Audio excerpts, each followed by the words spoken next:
Adam. But for those of you who don't, this will be a wonderful introduction. I suggest you write down or remember, go to Google Troy Enterprises.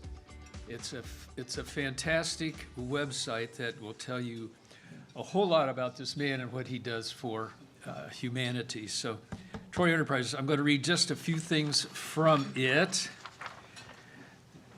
Having established numerous real estate partnerships through the Midwest, his work has resulted in housing nearly 1,000 families, community development-based projects totaling more than $250 million, job creation along with access to quality goods and services in the areas of groceries, healthcare, retail business, and home ownership, banking, related products for underserved markets. Adam's most recent project involved forging a unique partnership with the city of Chicago. Adam, pardon my, Bachelor's of Arts, Banking and Finance from Morehouse College in Atlanta, also graduate of the Summer Leadership Institute at Harvard University Divinity School, Center for Church-Based Community and Economic Development Study. Adam is the son of a pastor, a brother of a pastor, and I don't know if you're going to get into much of that, but if you have a moment to talk to Adam about that, wonderful. You know, we've worked with Adam and New Salem Baptist Church and a lot of things in Linden. He is also sponsoring one of our Career Path Awards with his wife, Vicki. So thank you very much for that. As Mike Schedinger often does, he when he's introducing somebody, he says, now, here's something that's not on Adam's resume that you probably ought to know. Fortunately, we don't have enough time for me to cite that, but if we have time later, I'd be glad to tell you about it, because it's just appalling, right? Anyway, nice setup. Come on up here, Adam. Thank you.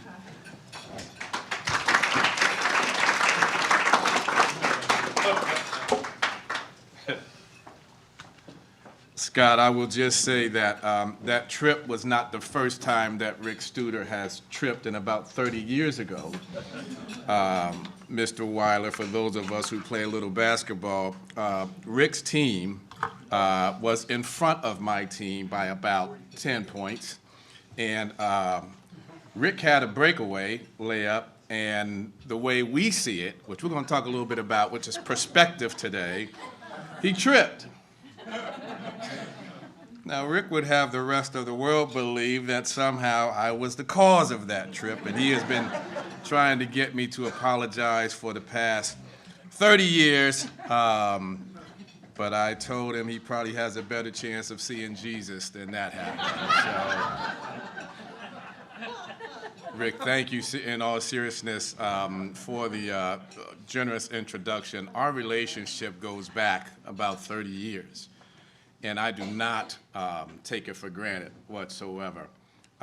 Rick, as some of you may know, serves as a valued member of our advisory council for the CDC that I have the pleasure of leading.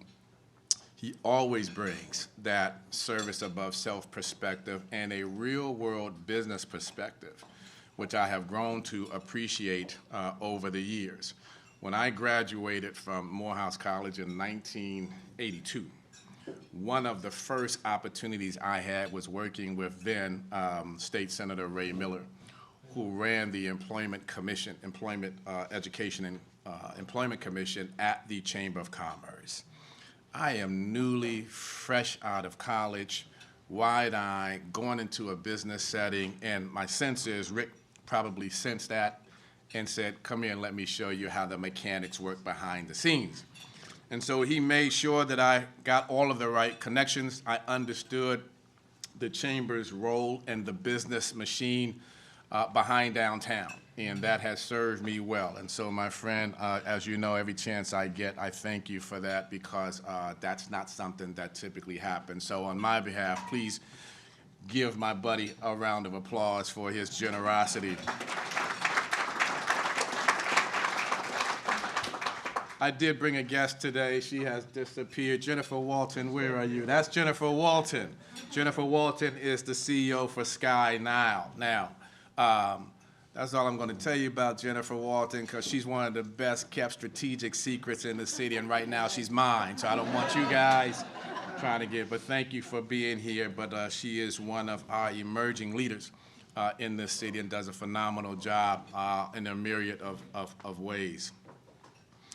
I know we have some limitations of time and context, so I'm going to get right into this. Today we're going to talk, I think the title was Equity, a Black History Perspective. And I want to try to level set the room just for a second. If you're like me, a number of you are in fact wearing glasses today, and I think we can all agree whether you are black, white, red, brown, yellow, Muslim, Jewish, Christian, Catholic, or in some instances, atheists as well. Over 50, under 50, or maybe you just feel young at heart, like a Rick Studer. I think we can all agree without fear of contradiction that perspective is critical. That perspective is critical. Am I okay to move this? Yes. Okay, thank you. I might end up taking it home. That perspective is critical. So with that in mind, quick exercise. Have a little fun today. Those of you who have on glasses, take them off real quick and pass them to the person on your right. Pass them to the person on your right. Just pass them to the person on your right. The people on your right, just try to see through them just for a second. Just try to see through them just for a second. All right, give them back to the original owner. Some people realize they have 15-20 vision. You know, that's like astronaut level vision. But I think we can all agree that perspective is different based upon the lens that you are, in fact, looking through, right? With that in mind, perspective, perspective, perspective. Say that with me one time. There we go. As you heard, I'm a graduate of Morehouse College. 2 out of my 3 brothers, along with a nephew and my son, all had the opportunity to matriculate there as well. If you're not familiar with Morehouse, we boast such alumni as the father of the civil rights movement, Martin Luther King Jr. For you film and movie buffs, there is the acclaimed director, Spike Lee. And for all of you track and field athletes, there is the Olympian Edwin Moses, right? And so within that context, Armand, the name of my son, is the 5th one of us to matriculate through Morehouse College. I said to you perspective is important, and so Armand graduated in 2013. Now here's context. Armand did his elementary studies at St. Mary's Catholic School. From St. Mary's, he goes to Wellington. From Wellington, he goes to Morehouse, where he is now immersed literally in the citadel of black intelligentsia of the South. So it was a little bit of a culture shock, you know, for him. But he's a quick study. So Armand comes home from his first year of college over spring break. So like most parents, I'm trying to get caught up, see how studies are going. So Armand says, studies are going well, Dad, but I got some questions about this history class that I've got. I said, who's the chairman of the department? He says, Dr. Marcellus Barksdale. Dr. Marcellus Barksdale was actually my history professor. I figured this is going to be real good. He says, Dad's a great class. He says, but you know, there were 2 treatises that we had that I really couldn't get a handle on. I said, what were the treatises? He says, one was Before the Mayflower. Before the Mayflower was written by Lerone Bennett Jr., acclaimed writer for Ebony magazine, since passed away, but it's a phenomenal treatise. Before the Mayflower, it talks about the history of Negroes, so to speak, as the language they used back then from 1619 all the way up to, I believe, 1962. The second was entitled The Destruction of Black Civilization by Dr. Chancellor Williams. These are 2 critical books in that history class. I said, Armand, great books, what's the issue? He said, I understand and have an appreciation for why we need to know that history. But in the context, Dad, of who we are today, I'm not exactly sure it's still relevant. Not exactly sure it's still relevant. And I was driving the car, so I had to sort of like slow down to make sure I was hearing him right. I'm about to talk to you about perspective. And so I said, well, what makes you say that? He says, well, Dad, all of the people that were responsible for discrimination, Jim Crow, slavery, et cetera, and so forth, those are not my peers, right? We all get along today. And so I'm not exactly sure that those lessons will be relevant going forward. At that moment, I had to give Armand a different perspective, right? Because on one side of my family, I have my son, right? And on the other side, for those of you who know the family history, Bob Weiler, I got my dad. My dad, who will be 97 in March 23rd of this year. And so I have to try to give my son that perspective without crushing his spirit, right? And so I say to him, at that time, I use a track and field analogy, right? And I say to him, Armand, let's visually go to the Jesse Owens track. And I said, pick any one of your best friends who does not look like you, preferably a white individual. We're going to go to that track. I'm going to put both of you on the starting line. You're going to have the same equipment, same shoes. On the ready, set, mark, your best friend is going to get to go. You can't go. Same equipment, same shoes. It's your best friend. Your best friend not only gets to go, but your best friend gets to run around that track 400 plus times while you mark in place. Why 400 plus times? Analogous to the amount of years that our people have spent in slavery as indentured servants in this country, where people got paid and we did not. 400 plus times. At 4:01, Armand, you can go. It does not matter at 4:01 how bright you are, how fast you are, how well liked you are. You will never, ever close that gap. It's really about the equity, and I could see the light come on for him.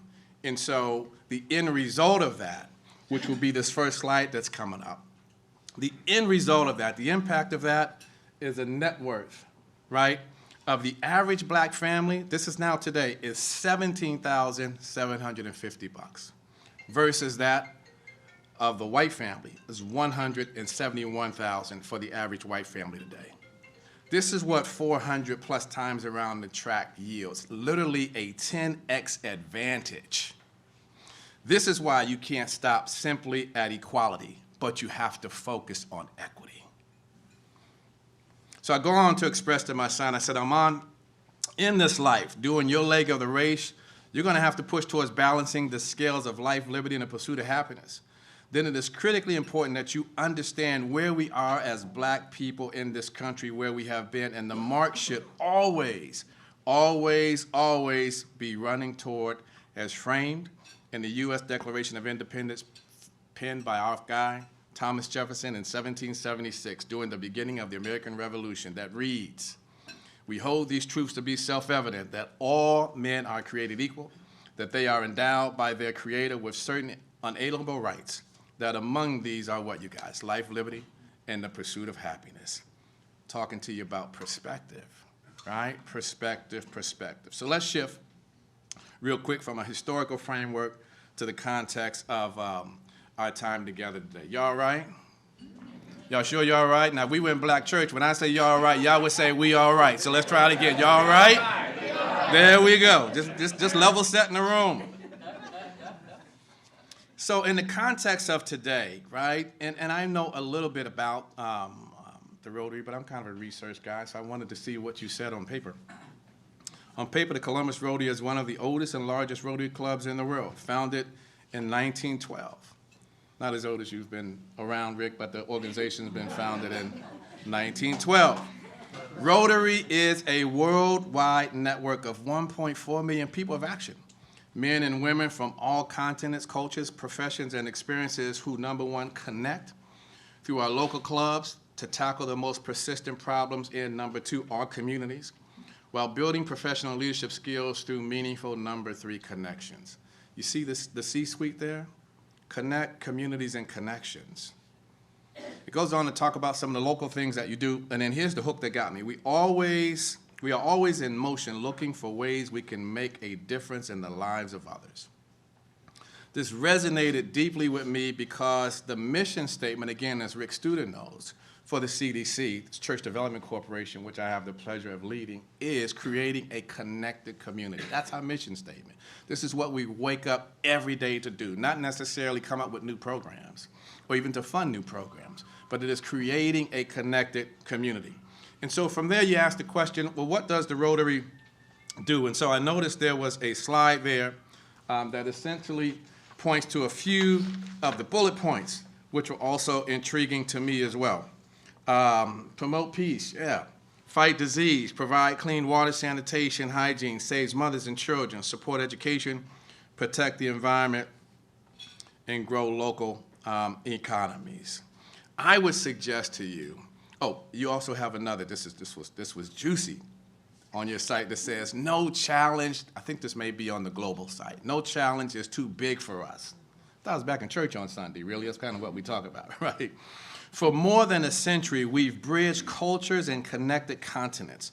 We champion peace, fight illiteracy and poverty, help people get access to clean water and sanitation, and fight disease. Our newest cause is to protect our planet and its resources. Our newest cause is to protect our planet and its resources. And as such, I would suggest to you guys today that the greatest resource is that of human capital, which is often overlooked. And so when I looked at these slides, and I went through all of them, right? And I mentioned to you that we have to move beyond the concept of equality to equity. There was one slide that perhaps you might want to look at adding. And this is how we begin to define.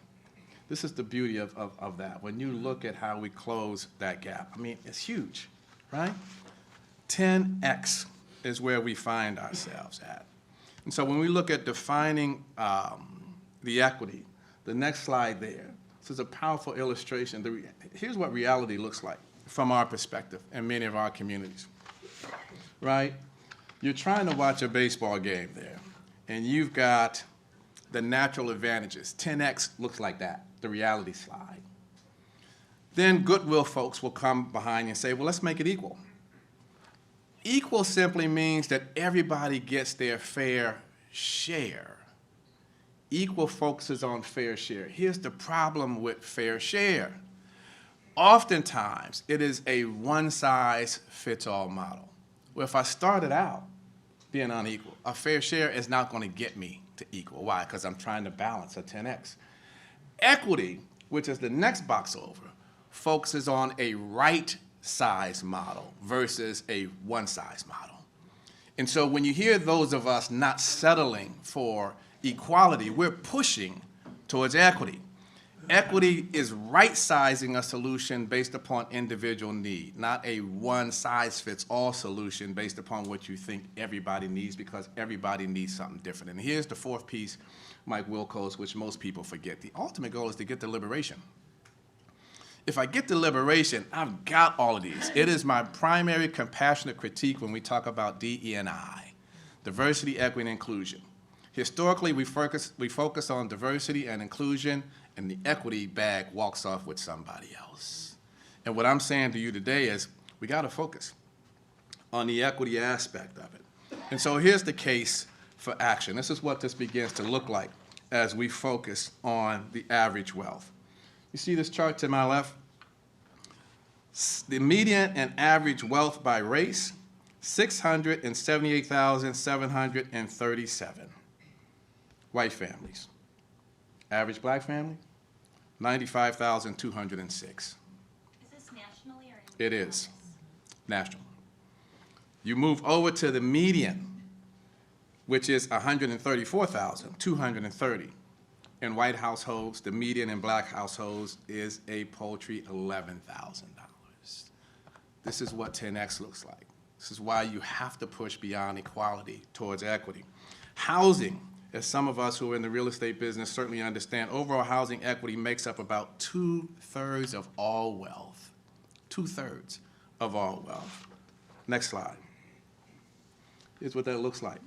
That's the 10X factor. 17,750 on the left side, 171,000 on the right side. There's a 10x factor when you talk about home ownership. And so when you see these initiatives around closing the wealth gap, and there's a primary focus on black home ownership, y'all, it's not really about race. It's about equity. It's about putting people in a position where they can sit at the table in their own right, use their own forks and knives, and not necessarily have to be apologetic about it, right? Next slide. Let's move on and look at how this plays out in the education arena. Median wealth by degree and race. 180,500 with a college degree, 23,400 with a college degree. 293,100 is if you have a graduate and/or professional degree. That's what your income particularly looks like in terms of white households. For black households, $84,000. Educational attainment, the right occupation and full employment are necessary, but not sufficient conditions for building wealth. Even the typical black family with a graduate or professional degree had more than $200,000 less wealth than a comparable white family. These are reality numbers, X factor, right? Now, to lighten the mood just a little bit, right, I'm just going to do a quick temperature check. Y'all right? Yeah. We all right? All right. Jennifer, if we can't, we tripped across this piece on YouTube, and I really hope that we're able to play it. It's called The Unequal Opportunity Race. Can you see that at the back table? All right.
It took us 400 times around the track, 400 plus years to get here. So arguably, I think we can all agree that within 1 hour, we won't close the equity gap, right?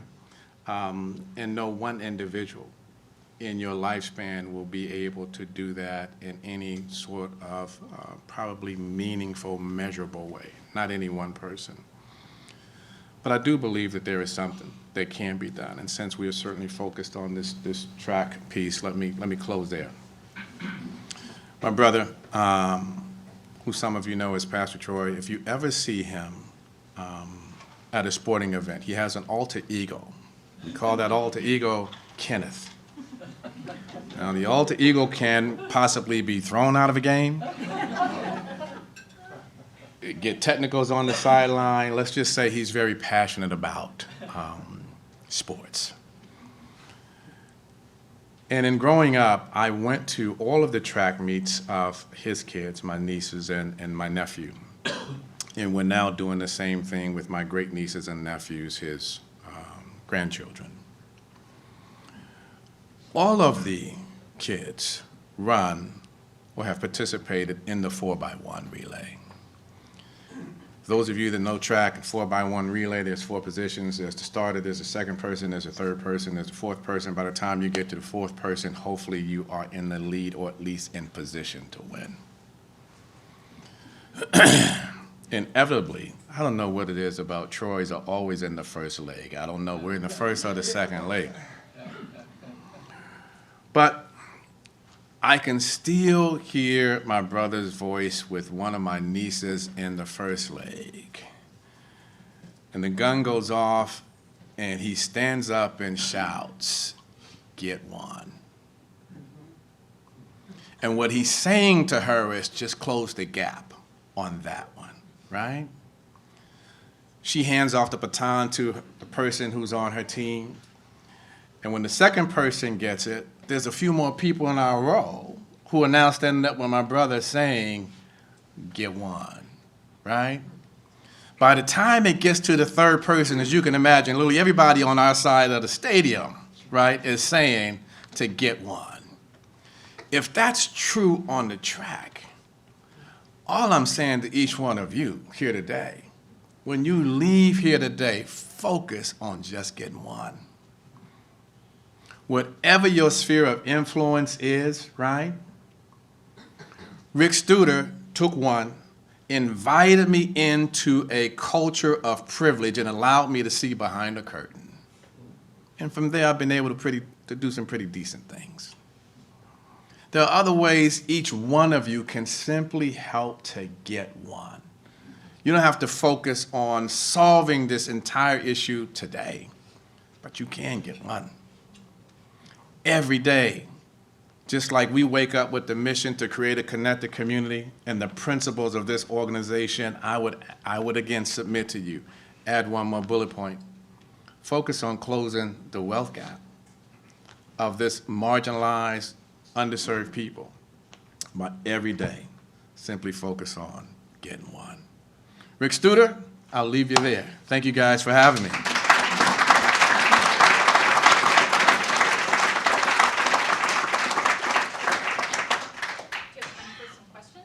I do, but I do want to go, let's see if we have questions first, and then I got a little homework assignment for you. Okay.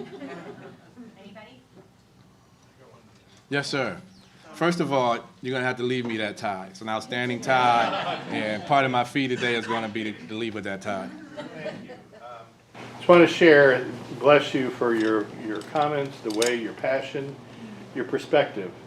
Other perspective, this is February. Rotary International has themes each month. This is the month of peace and conflict prevention resolution.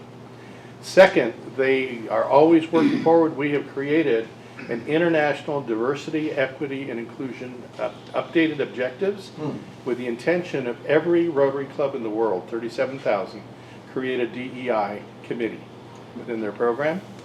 And finally, I'm looking forward to this. I'm part of a planning committee internationally, but May 4, 5, 6, 2023, I'll be in Birmingham, Alabama. It's the 60th anniversary of the Children's March for Civil Rights. Yeah. And the city of Alabama, or Birmingham, is getting with the Rotary Club of Birmingham, 600 members, and social justice, bringing people in around the world. Anybody want to That's come? great. We can learn about it. That's And great. Thank you. Blessings for your time. Thank you. Thank you. Be sure to check out the museum when you're down there. Yes, sir. I think everybody in this room accepts the problem you talk about, and the solutions personally for ourselves, but the question is the wider view. I'm a devoted Democrat, and that's a bad place in Ohio. We lose elections by 15 to 30% vote. And the Democratic Party accepts your position in total and acts on it. And what they get for it is losing every election. Do you have any advice?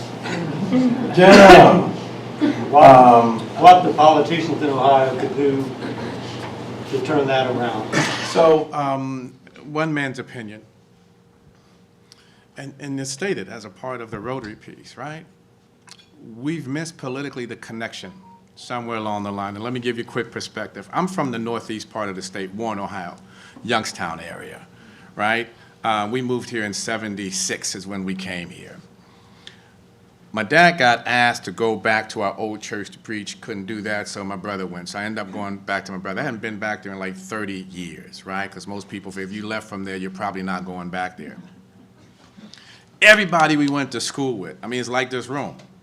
I mean, white, red, black, yellow, Catholic, Jewish, we all went to the same high school. We played on the same teams. We all hung out together. And so I'm traveling the back roads into Warren, Ohio, past the old Lordstown steel plant, things of that nature.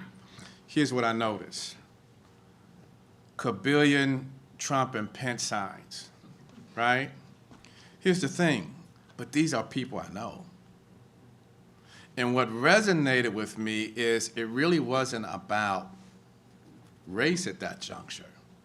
The Democratic Party had missed the connection because what people were voicing was their pain. I know these folks. I grew up with them, right? And so I would say to you politically, far too often, there's a focus on the party agenda versus connecting on the pain side. Now, listen, I'm not making a political speech, but say what you want to say about our former President Trump. Trump tapped into the pain of America, and that's what got him over the threshold. And if you look at the language today, still tapping into the pain of America. And so my advice to the Democratic Party is you got to stop taking stuff for granted. And you have to spend time in those communities understanding what the pain threshold is. Because oftentimes, if you're talking to people who we service, I don't really care about that, man. Can I get access to education? Can I get access to health care? Can I get access to employment? Doesn't matter to me if you're the donkey or the elephant, right? And so the success that we have at the street level in large part is based upon we have a very, very strong connection point. And so I would just say to both parties, right, you got to move beyond the politics of it. And really, if you're really interested in winning and sustaining that, right, you really got to focus on the pain point of it. Yes, sir. so do you view, and thanks for being here, sir. Yes, sir. Do you view, or do you have a view about school choice programs, whether they're good for the community or working or not or whatever? I'm just curious. Yeah, no, it's a fair question. And I think it's 6 in one hand, half a dozen the other. And here's what I mean by that. Most of you know our business resonates inside of Linden.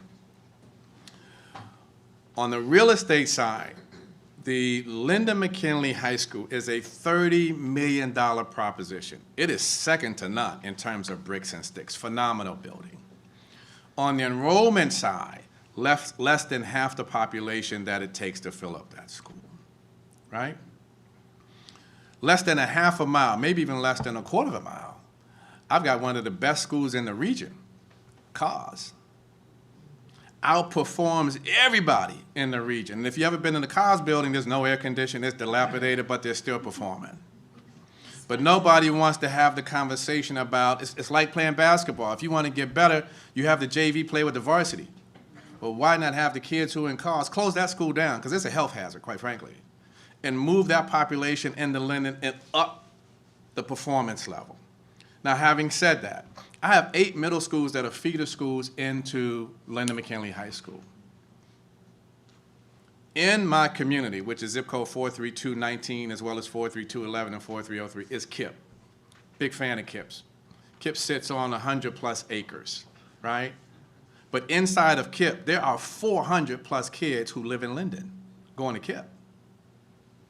That's a vacuum because of school choice. Now, if those same kids are back in Linden, I got a very strong neighborhood school, not just because of the kids, but I got parent involvement.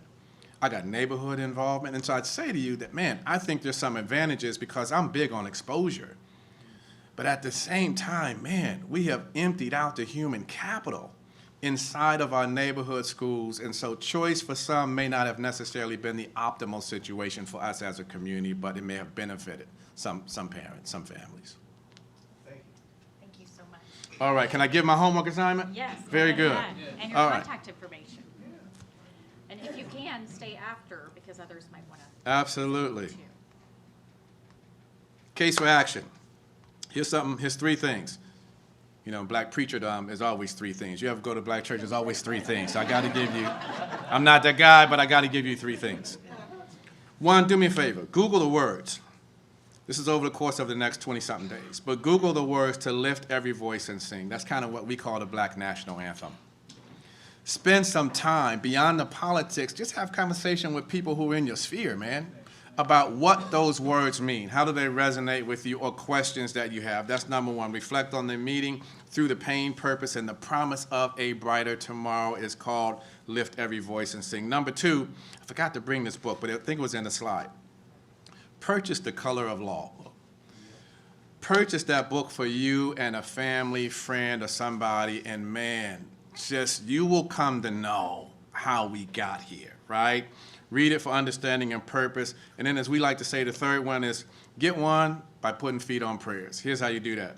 Hold the elevator door open and invite those who got skin like mine that we say has been kissed by the sun. Invite them into rooms of privilege where they typically are not going to have access to. Not so that they become you or even like you, but they move beyond you. They expand you, because that's the way, quite frankly, that we're going to get to a better tomorrow. So 3 homework items, right? Lift every voice and sing, purchase The Color of Law, and put some feet on prayers. Thank you very much for having me.